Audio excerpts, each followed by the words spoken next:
Vipi mwana Afro 24 Media? Karibu kwenye kipindi chetu bora zaidi, kipindi cha afya 24/7. Na leo kama ilivyoada, tunaye mtaalamu wa afya ndugu Edward Bariki ambaye ataendeleza pale ambapo aliishia wiki iliyopita.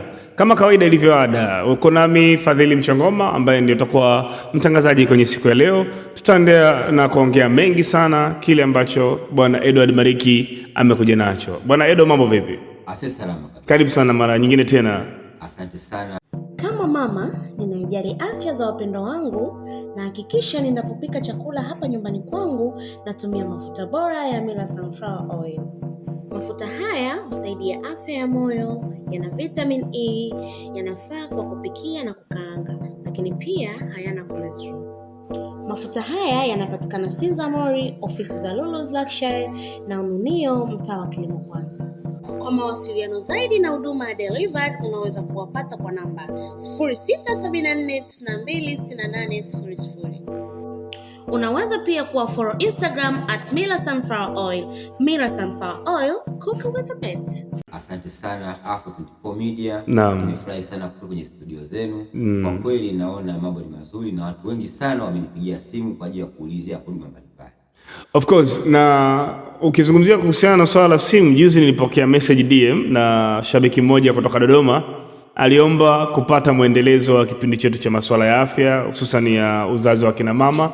Nami nikasema niwasiliane na wewe nikukaribishe tena kwa mara nyingine kwenye studio zetu za Afro 24 Media ili uweze kuendeleza sasa kile ambacho umekianzisha. Tayari mashabiki umeshapata na watu wanataka kufahamu zaidi kuhusiana na elimu za afya.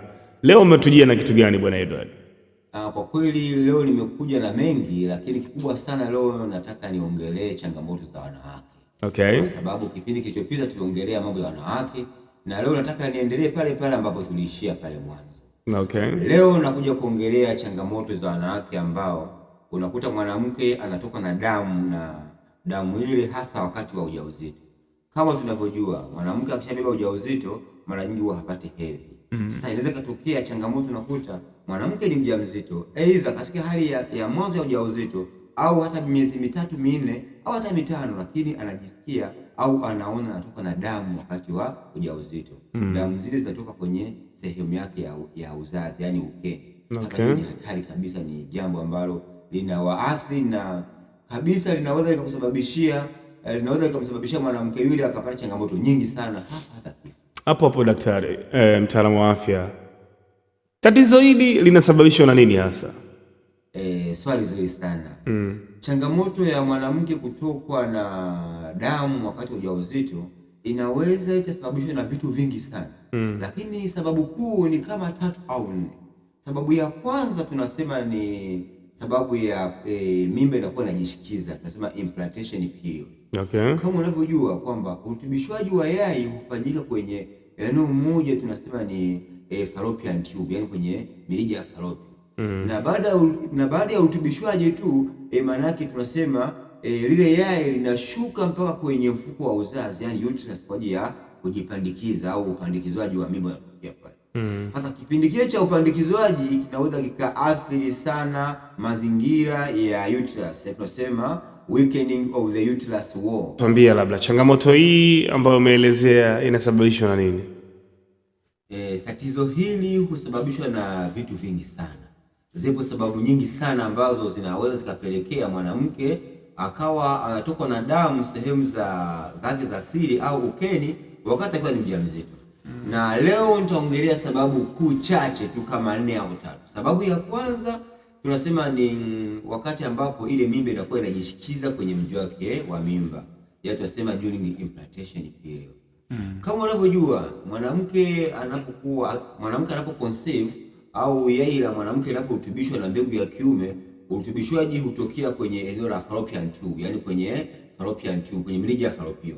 Na linakaa pale kwa muda kadhaa na baadaye yai linashuka mpaka kwenye mfuko wa mimba au mfuko wa uzazi ambao tunasema ni uterus. Hasa katika kipindi hicho kuna uwezekano mkubwa sana zile kuta za uterus zikaathirika na hivyo damu kutoka kama matone, na wakati mwingine damu inaweza kutoka ikiwa nyingi sana, na hasa pale mwanamke atakapokuwa ana changamoto zingine mbalimbali kama upungufu wa virutubisho, upungufu wa kinga ya mwili na kadhalika. Sababu nyingine tunasema ni ectopic pregnancy. Kuna wakati mwingine unakuta mimba inatungwa nje ya mfuko wa uzazi, yaani mimba inatungwa pale pale kwenye fallopian tubes au kwenye mirija ya falopio. Kwa hiyo hali inaweza kupelekea ule uvimbe ukakandamiza ile mishipa ya mirija na ikapelekea sasa damu zikawa zinashuka chini, zinatoka kama matone ya damu, na hivyo kuonekana kwa nje na kuendelea kumwathiri mwanamke. Lakini sababu nyingine ni pale mwanamke anapokuwa na uvimbe kwenye kizazi au tunasema anakuwa na fibroids.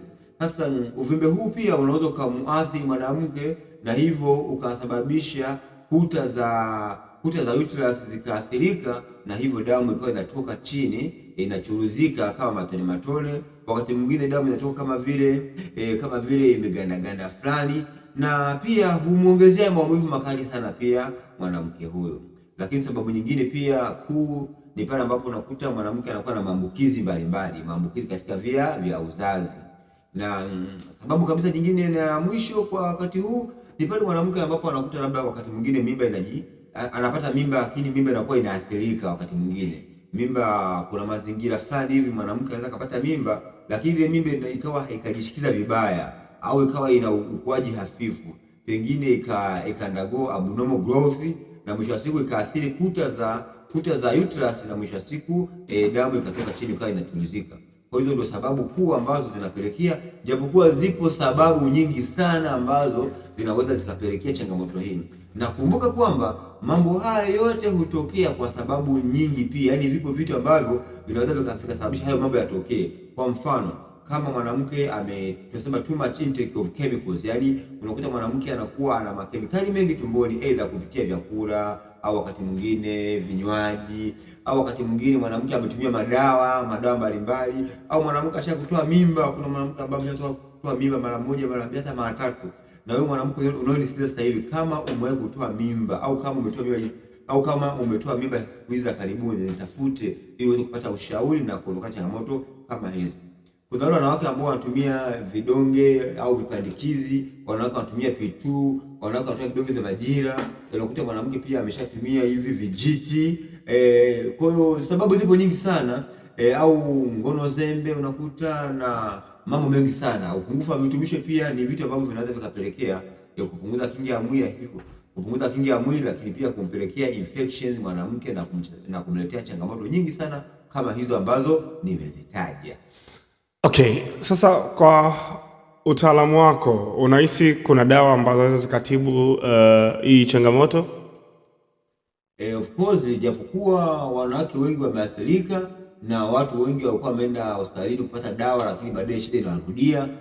Kwa kweli, kwa bahati njema kwamba ninaweza nikasema kwamba tuna dawa imara na tiba bora kabisa. Nimewasaidia watu wengi sana ndani ya Tanzania hii, Kenya, Uganda na hata nje ya bara Afrika. Ipo tiba maalum kabisa. Tuna product safi za kwenda kuondoa kuanzia vyanzo vya changamoto hivi, bidhaa za kuongeza kinga ya mwili, bidhaa za kuondoa sumu mwilini, bidhaa za kuongeza virutubisho mbalimbali kwa ajili ya kuondoa vile vyanzo vyote, na hivyo ukakaa sawa tu. Lakini sio shida hii tu. Kama una shida yote ile ya uzazi, kuna changamoto ya hupati mimba, hupati ujauzito, unatoka na uchafu ukeni, unapata hormone imbalance, mirija yako imeziba, una uvimbe kwenye kizazi, haupati ujauzito, au wakati mwingine unakosa hisia, unatoka na uchafu, unapata overbleeding, unableed damu zaidi ya siku 7, au unapata lower bleeding, ni kubleed damu chini ya siku 3, au unapata maumivu makali sana wakati wa tendo la ndoa, maumivu sehemu za nyonga, sehemu zenye kiuno, sehemu za mgongo. Changamoto zote hizo za uzazi tunakusaidia, lakini pia hata wanawake pia lakini pia hata wanaume pia tunawasaidia. Kama wewe mwanamke una changamoto hii, ni vizuri ukaja kwanza ukapata tiba, lakini pia mlete na mwenzako au mume wako au mpenzi wako, kwa sababu changamoto hizi, kwa mfano, inawezekana wewe una PID, una maambukizi kwenye via vya uzazi, pia hizo infections umeshamwambukiza mwenzako, mume wako au mpenzi wako. Kwa hiyo ukipata tiba wewe peke yako utapona, lakini pia utaambukizwa na mwenzako pia, ambaye ni mume wako au mpenzi wako. Kwa habari njema ni kwamba njoo upate tiba, lakini pia na mlete mwana mwenzako pia, tuweze kukupa ushauri na tumpatie tiba imara, ili wewe ukipona na mwenzako pia wewe aimarike, ili baadaye muishi maisha safi kabisa na ya raha mstarehe. Na kwa pia nakuelezea kwamba maisha bila maradhi, maisha bila changamoto za uzazi inawezekana. Kwa hapa Dar es Salaam ofisi zenu ziko wapi?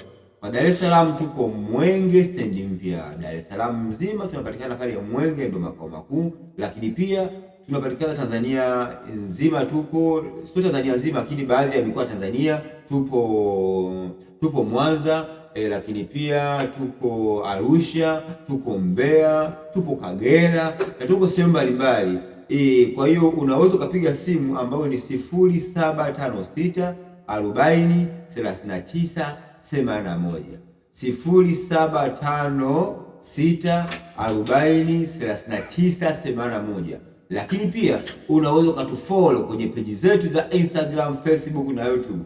Tunapatikana kwa jina la ETM Global. ETM Global manake tunatoa huduma za kiafya kwa sehemu mbalimbali, sehemu kote tunapatikana ETM Global, yani ETM GLOBAL manake Global. ETM Global, kwa afya bora tunakusaidia. Karibu sana. Dr. Edward, mimi nikushukuru sana kwa time yako. Shukrani sana. Natumai watazamaji wamepata elimu ya kutosha kuhusiana na kile ambacho umekizungumza, lakini shukrani zingine ziende kwa Mila Sunflower Oil. Hawa ni watengenezaji na wasambazaji wa mafuta asili kabisa ya alizeti ambao yanapatikana kwenye ofisi zao za Lulu's Luxury pale Sinzamori, lakini vile vile Ununio mtaa wa Kilimo Kwanza. Jina langu ni Fadhili Mchangombe.